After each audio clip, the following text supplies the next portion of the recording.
Public ಟೈಮ್ಸ್ಗೆ ಸ್ವಾಗತ.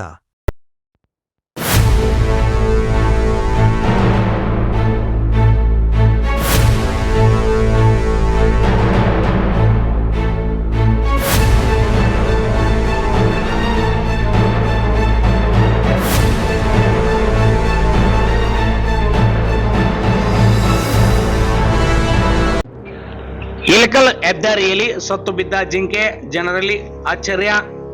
ಸೊಲ್ಲಾಪುರ ಮಂಗಳೂರು ರಾಷ್ಟ್ರೀಯ ಹೆದ್ದಾರಿ 50ರ ಇಳಕಲದ ಚಾಲುಕ್ಯ ಶಿಲ್ಪಕಲಾ ಕೇಂದ್ರದ ಬಳಿ ಜಿಂಕೆಯೊಂದು ಮೃತಪಟ್ಟ ಸ್ಥಿತಿಯಲ್ಲಿ ಏಪ್ರಿಲ್ 29 ಸಾಯಂಕಾಲ 6 ಗಂಟೆಗೆ ಕಂಡು ಬಂದಿದೆ. ಈ ಹೆದ್ದಾರಿಯಲ್ಲಿ ಸದ್ಯ ಅಂಡರ್ಗ್ರೌಂಡ್ ಕೆಲಸ ನಡೆದಿದ್ದು, ಅಲ್ಲಿ ಈ ಜಿಂಕೆ ರಸ್ತೆ ಗಡಿಯನ್ನು ಗುರುತಿಸುವ ಪಟ್ಟೆ ಬಳಿ ಕಂಡು ಬಂದಿದೆ.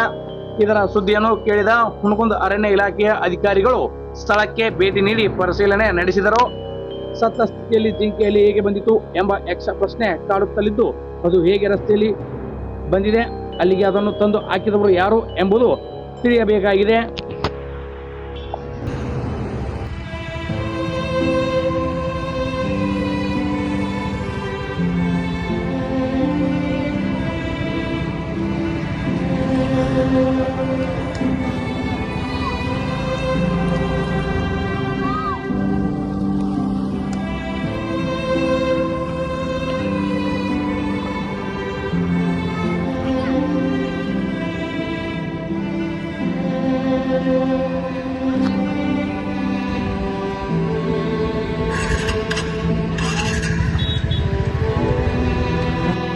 ಇನ್ನಷ್ಟು ಸುದ್ದಿಗಳನ್ನು ನೋಡಲು ಪಬ್ಲಿಕ್ ಟೈಮ್ಸ್ ಸಬ್ಸ್ಕ್ರೈಬ್ ಮಾಡಿ, ಬೆಲ್ ಬಟನ್ ಒತ್ತಿ.